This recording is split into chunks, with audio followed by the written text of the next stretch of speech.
great omelets. What? Yeah. I've been using Good Egg now for a few years, and everybody gives me No, you have been using Good Egg. That is a very Zach Sang thing to say of me. She gets it. She understands me. Do you hear that, Jill? Yes, I'm trying to understand how you're cool in any way. It's crazy. So, while you're on tour, are you writing music too? Yeah, well, that was when Moonlight, I guess, was born, I guess.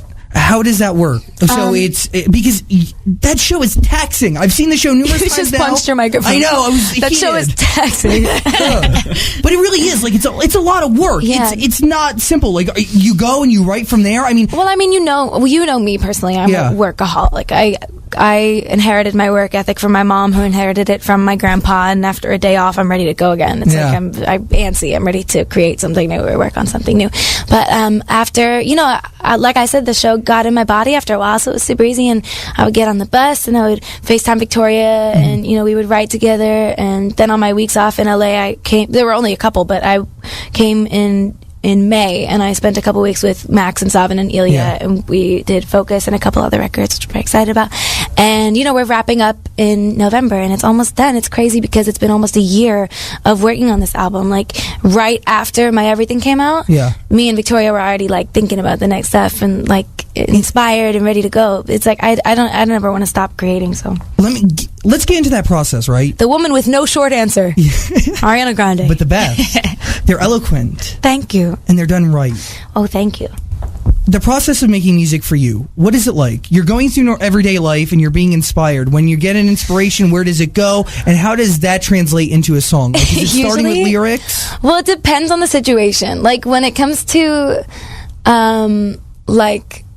Moonlight, when that song happened, I was sort of just like, Victoria, oh my God, I sent her a voice note. I still have the voice notes. I was like, Victoria, oh my God, you're never going to guess what happened, blah, blah, blah, blah. I have to tell you so many things, and blah, blah, blah. And I was like, please call me back, blah, blah, blah. And I told her about this, cute night and all these things that were happening. I was like, I have to write a song about this. And I wrote I wrote a long note, basically, of everything I wanted to, say in the song. And, I sent it to Victoria, and she was like, let's pursue this right now. And then I think Moonlight was done within 48 hours. Almost like a diary entry almost. Yeah, it's really wonderful. That was one of the plus sides of technology, is that you can pursue things that inspire you and make you feel creative so instantly, and get things done from afar. But then after Moonlight, I was like, hey Victoria, what are you doing for the next 5 days? And I stole her and I put her on my tour bus, and we kept writing, and we had fun on the road. Are you coming in with stuff when you're living your life and you see a situation? Have you ever had to really make that determination, this is too personal for a song, or is it isn't? I mean, here's the thing, there's a fine line, because part of you is like, do I want to make this about my personal life right now? And am I gonna be secretive about this and whatever? But then at the end of the day, I'm like, you know what?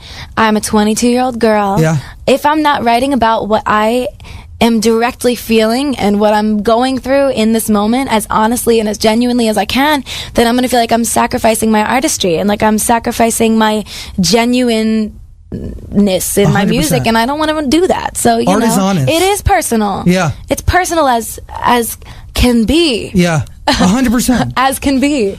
Is that the worst part of this entire thing, that it is all personal? Because there is no saving grace. Do you know what I mean? No, it's wonderful to me because I don't have to pretend. I never started pretending. I never held back. I've always been an open book. You know me. I'm very easy to read. I'm a horrible liar, and there you go. That's what you get. What you see is what you get. It's phenomenal.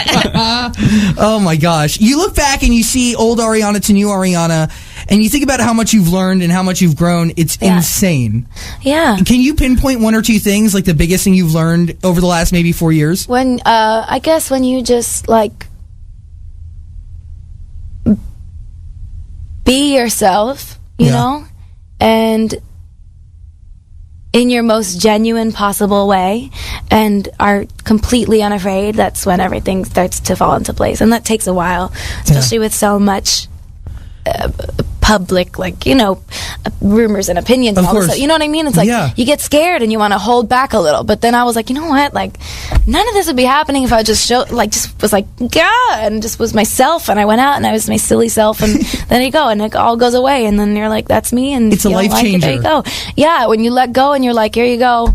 Take it or leave it. Whether you like it or not. That's as simple as it can be. It's like, why hold back? You own life. Just have fun and be yourself, and don't worry about the rest. It all falls into place.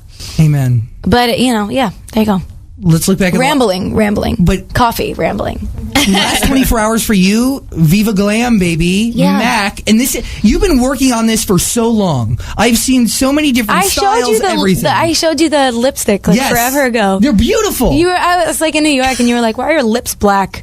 I found it sexy. I was like, oh well, I should tell you. So it's been under wraps for a while, but I'm so honored to be a part of the Mac family. Viva Glam. It's so personal to you, everything, and even the makeup, like you trying it on and having Delina work it in and all this kind of stuff, like phenomenal stuff around. Like you use this. Yeah. It's been exciting because I haven't been able to use it for a while because people didn't know about it, so I couldn't go around with like the color on and not be able to be like, oh, it's this color. Yeah. So it's really exciting, but the most exciting part about it for me personally is that all of the money made off of the lipstick and the gloss go towards the Mac AIDS Fund to benefit people who are affected by HIV and AIDS, which is amazing because so many companies would just say, oh, a percentage of this or like $1 with every purchase goes to so-and-so.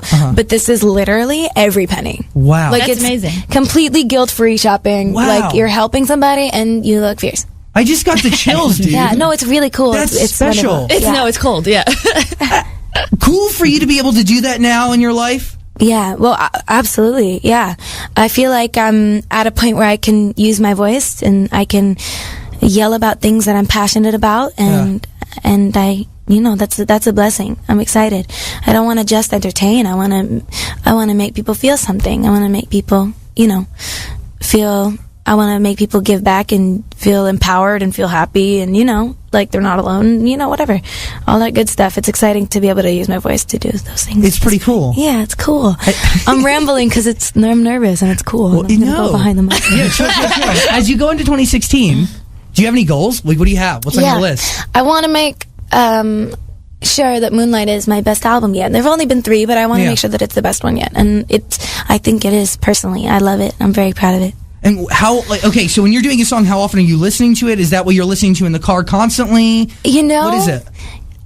When you're making new music and you're putting an album together, you definitely listen to it way too much. Because you're just, it's like it's you. It's like a baby. Yes. You made a new baby. The favorite baby. And, you have to make sure it's right, and you listen to it over and over again, and then you get the mixed version back, and you have demo-itis, and the mix sounds so alien to you, and you're like, that's not right. And then you're like, oh, weird. No, it's an amazing process, though. You get very attached. Yeah. Do you know what a hit sounds like now, that you've had so many? I don't know. I mean, I don't know. I do know, what... I don't know. You're that guy. I always ask you. But it's pretty crazy. But I have feelings in my gut that are like, oh my God, this gives me butterflies. But I'm not that guy. I'm not that guy who's like, that's a smash. I'm not that guy. Like, you're that guy. I'm not that guy. You'll know enough to give me the song to validate. You're that guy. Thanks. Who says the word smash still? Me. You and Scooter. You and Scooter and Charlie Walk. Smash. It's going to be a hit. Smash. Yeah. That's the only 3 people I know. No one else on earth. I'll take that company any day. Me too. I'm going to start saying it now so I can be in that company. Hell yeah. Aaron Simon Gross is coming. You have best friends. You keep people in your life. Oh my gosh. My childhood friends are my best ones. They keep you sane? Yeah, I love them. I love them. I'm so happy Aaron's coming for Halloween. What's he going to be? Birkenstocks? Like, what is he going to be? Gypsy, what is he going to be? Patty LaPone? He and Doug will go as Gypsy Rose Lee and Mama Rose. Like, what are they going to do? If Aaron is a Birkenstock? And, I hope people know who Aaron is. You don't know who Aaron is. You met him? Dan met him. I know Aaron. Of course I know Aaron. Aaron is one of my best friends of all time, and he is, like, the most educated about musical theater and like anything of the sort of anyone you've ever known in your life. He's an encyclopedia of musical theater knowledge. Awesome. When he speaks to you? And he speaks He has an accent that no one else in the world has. Unique to him. He just built his own vernacular. It's also so personal. Like, when he talks to you, he looks at you. Yes. Like, he's there. It's great. He's present. He's phenomenal. Sweet. And he's pigeon-toed. He stands like this. Like, each foot is like, like they're on the other side of each other. I love him. He's great. How do you balance new friends and old friends? You know, like, you have new ones, like, just at the Staples Center, right? We're backstage. Katy Perry's there. The guy from How to Get Away with Murder and Orange is the New Black. I mean, you have people. Those are new friends. They're new friends. I mean, well, you know, Katy was very nice to me when I first put out music, and she sort of, like, took me under her wing and was like, hey, like, if you ever need anything, I can totally be here for you and whatever. She was very welcoming and wonderful. Cool. And it was so crazy because I went to her show at the Staples Center a couple years ago, and I was totally inspired by it. I was like, wow. I was like, I want to do this one day. And then just 3 years later, I had my own show there, and she came and she held my hand in the prayer circle, and she was there, and she was like, girl, you were here a few years ago watching me, and now I'm here watching you. You better kill it, girl. So she's always been really supportive, and that's that's very surreal. That's rare. Yeah. Isn't it? I mean, you've come in contact with enough people. Not many people do that. Yeah, no, and it's really nice. It's very nice. It's always so nice to meet somebody who is so successful and who's so humble and so down to earth and nice and generous and welcoming. It's nice. Because you still fangirl over some people like Tom Felton and Jim Carrey. Oh, wow. You have your those list. are big ones for me. Yeah, those are too huge. Yeah. Tom Felton going to be in a music video? Absolutely. He tweeted, he was like, if you ever needed one in a music video, I was like, I don't know what the next single is, but we're gonna find it. And we're gonna make sure you're here. We're gonna make like, a new I haven't song. decided yet, but I don't know what the video treatment is, which song it's gonna be next, but single number 2, you're the lead. Let's go. Literally, let's go. Come true. Literally. I've sat with you and watched so much He can walk by in the background. That's it. That's all you need. That's all I need. But do you mix old friends with new friends? Like, Tyler's now close with Miley, and like you connect people. Yeah, I guess so. Cross-pollinate, as I call it. Oh God! When you put it that way, I mean, I guess. But you know, I've always been so close with my core group that I don't feel like I need anything else. I'm social. Yeah, you are I very socialize. social. I socialize. But you know, I have my core group of people that I know since forever. And me and Brian and Scott, it's like we go back 5 years now. The best. It's crazy. That's 5 years. I remember when you first brought them on, and they were the twins. And I can't even. So weird. To see the evolution, like, do you go back and have you ever like listened to Put Your Hearts Up? No. Like, will you ever?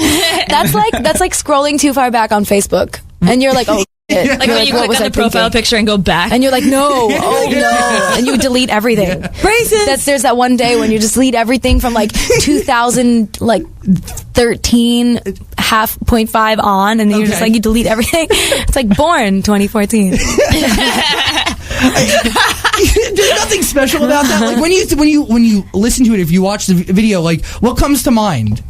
What video? Of Put Your Hearts Up. Like, I don't know. I just see a kid who had red hair but wanted to do music really bad, so she was kind of stuck in this weird world where she was half her character and half herself, and it was like weirdly confused. But then shortly after, it was like, hey, now it's time to actually be me and do this. Yeah. I feel like Put Your Hearts Up would have been Kat's single. You know what I mean? It would have been like Kat Valentine's single. Yes. You know? Yes. I really wanted to do music, but I couldn't wait, so I was like stuck in this weird world where like it was like I'm Kat, but I'm me. But even then, like, everything you were putting out was dope. Like, I remember, like, I would listen to music that has never even seen the light of day, or the first version of Pink Champagne or whatever. Like, and the songs were awesome. The doo-wop version of Honeymoon Avenue, the Motown version. And with Sean Kingston, there was a song or two? What was that? So long ago. Nick Jonas? I remember that. Yeah. Yeah. Like, we're talking years. That was so old. That's so crazy. I remember hearing it, I was like, yo. This is pretty good pop music. I have something in my eye. I think it's a spider web. I'm so sorry. I can't open them for a minute. I'm really sorry that a spider web was in your... It's all good. Keep going. Okay. Focus is coming out Friday. Yes. It's a huge day for you. Tell me about the song. Focus has been a secret, I guess, since May.